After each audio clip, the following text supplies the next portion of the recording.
Bwana akiyapokea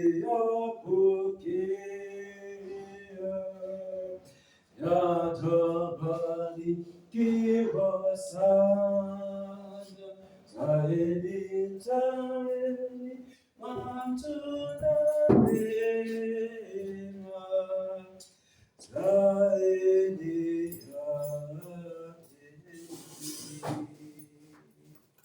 Tuombe. Bwana Mungu, katika jina la Yesu tunakushukuru kwa ajili ya asubuhi nzuri, asubuhi ya leo.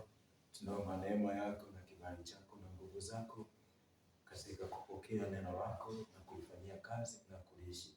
Katika jina la Yesu tumekuomba, amen.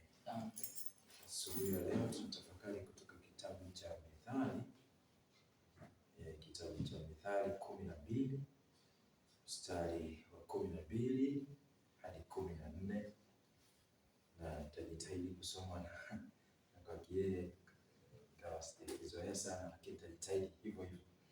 Mithali 12 mstari wa 12 hadi 14. Neno la Mungu linasomeka hivi: asiye haki hutamani nyavu za wabaya, bali shina lao wenye haki huleta matunda. Katika kosa la midomo kuna mtego mbaya, bali mwenye haki atatoka katika taabu. Mtu atashiba mema kwa matunda ya kinywa chake, na atarudishiwa matendo ya mikono yake. Sasa kwenye ameandika hivi kwenye Mithali inaandikwa Idongwa, Mithali 12 ama Idongwa 12 mstari wa 12 hadi 14.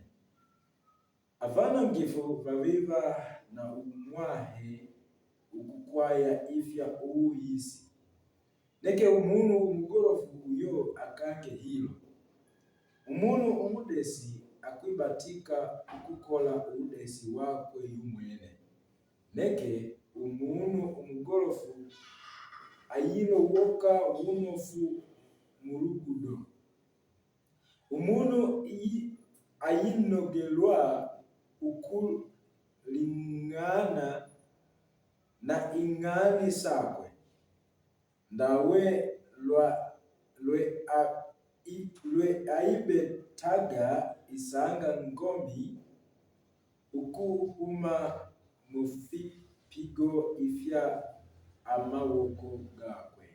Ena. Amen. Tukae. Wiki hii ni wiki ambayo tunafanya ama tunaadhimisha, lakini kubwa tunatafakari kuhusu vijana, kwa sababu ni wiki la sikukuu ya vijana. Na tunamshukuru Mungu kwa sababu ipo hii siku, kwa sababu pengine isingekuwepo kuna mambo mengi tungekuwa tunapitwa sana tu. Lakini pengine ndio wiki ambalo kwenye ibada au wanakuwa wengi sana makanisani kwa maana ya vijana. Na mimi jana nilipata neema ya kushiriki pale Pomelini jimboni, na moja ya maswali nilimuuliza mkuu wa jimbo, nikasema tathmini hata huku iko hivyo kwamba sikukuu, kwenye nyakati za sikukuu vijana wanapatikana wengi kuliko nyakati za kawaida. Akasema ndio. Nikamuuliza kwa nini, akaeleza, na nikagundua kwamba kuna vitu ambavyo nyakati za sikukuu hizi huwa vinakuwepo alafu havipo nyakati nyingine. Kwa mfano akasema issue ya kuimba, vijana wapate nafasi ya kuimba. Kwa hiyo wasipopata nafasi ya kuimba kwenye nyakati za kawaida, ile ya kuimba vya kutosha, inafanya hata kanisani wanakuwa hawapo. Na wanajua kanisa linategemea vijana kwa maana ya ile nguvu yao, kuanzia kwenye uwezo wa kufikiri mambo mapya, mambo makubwa, hata kuyafanyia kazi ambayo hayo yamefikiriwa ama yameletwa na viongozi kama ni wachungaji ama ngazi za juu. Kwa hiyo tunawahitaji vijana, na pengine tunapotafakari kwamba kanisa ni msingi wa malezi bora, naamini tutaendelea kuchambua taratibu kwa wiki hili, na masomo nimeona mengi yanaonyesha wajibu za pande zote.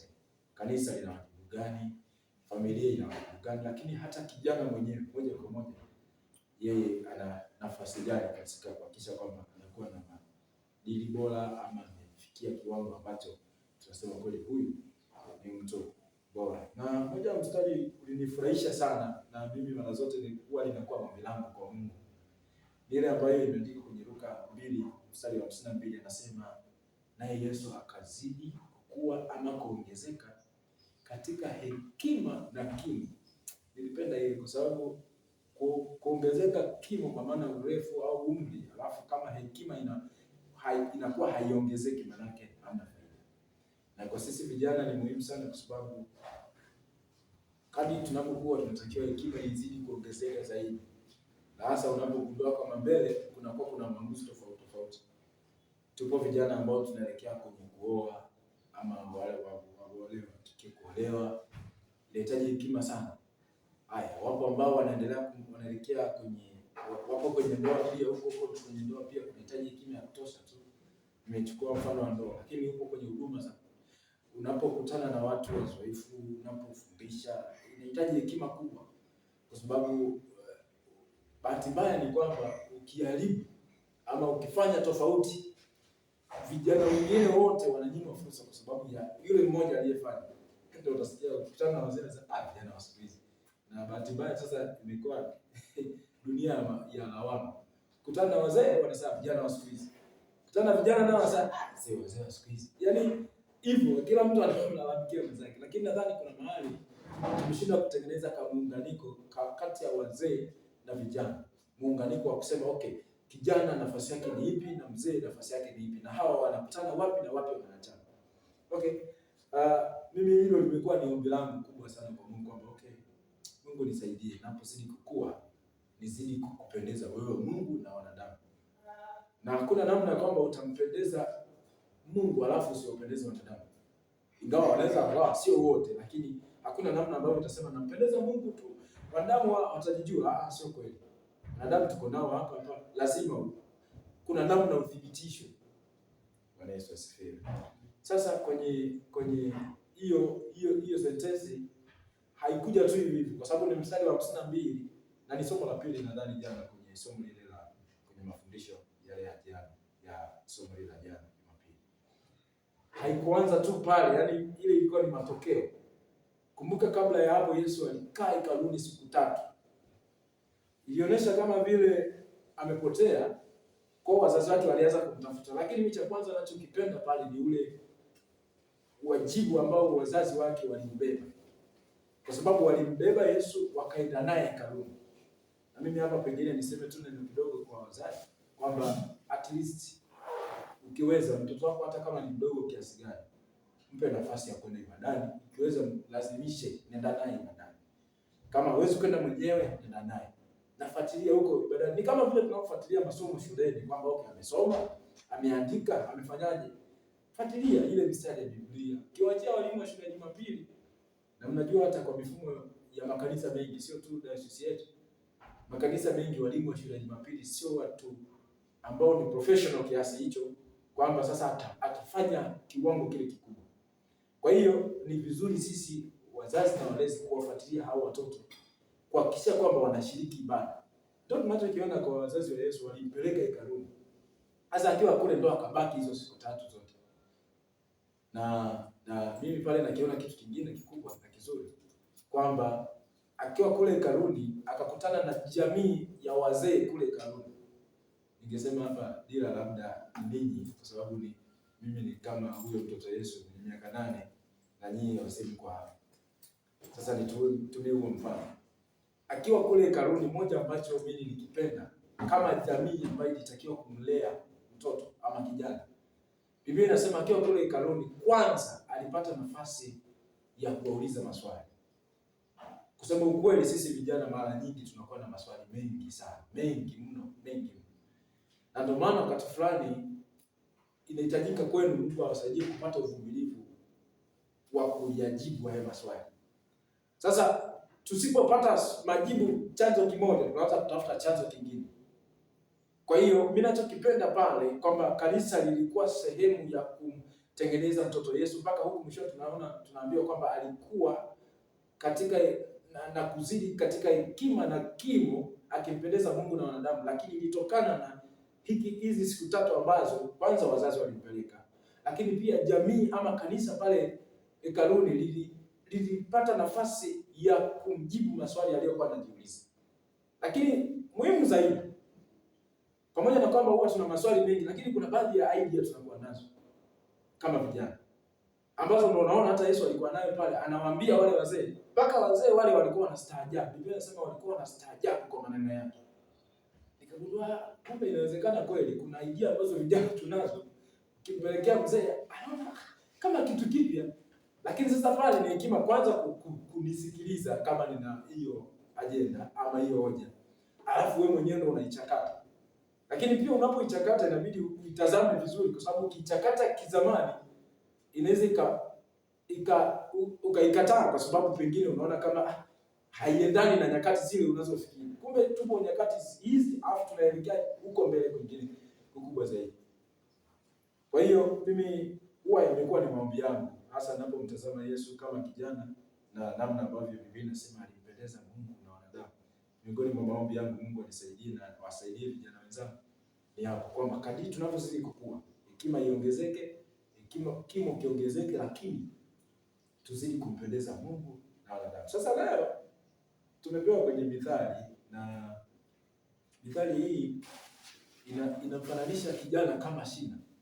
Anasema kwenye Kiswahili anasema hivi, asiye haki, Mithali 12 mstari wa 12 hadi 14, anasema hivi, asiye haki hutamani nyavu za wabaya, bali shina lao wenye haki huleta matunda. Kumbuka tunazungumza habari ya kanisa ni msingi wa malezi bora. Sasa mimi kwenye msingi, kwa mfano huu wa mti, ningesema kanisa ni kama mizizi, lakini huyu kijana ndio shina ambalo sasa linatakiwa litoe matawi pamoja na matunda. Ningetumia mfano wa matawi na matunda, ningeweza kuzungumza kama ningekuwa kifamilia, tungesema labda aingie kwenye ndoa, awe na watoto ambao pia wataendelea kuwa na malezi bora.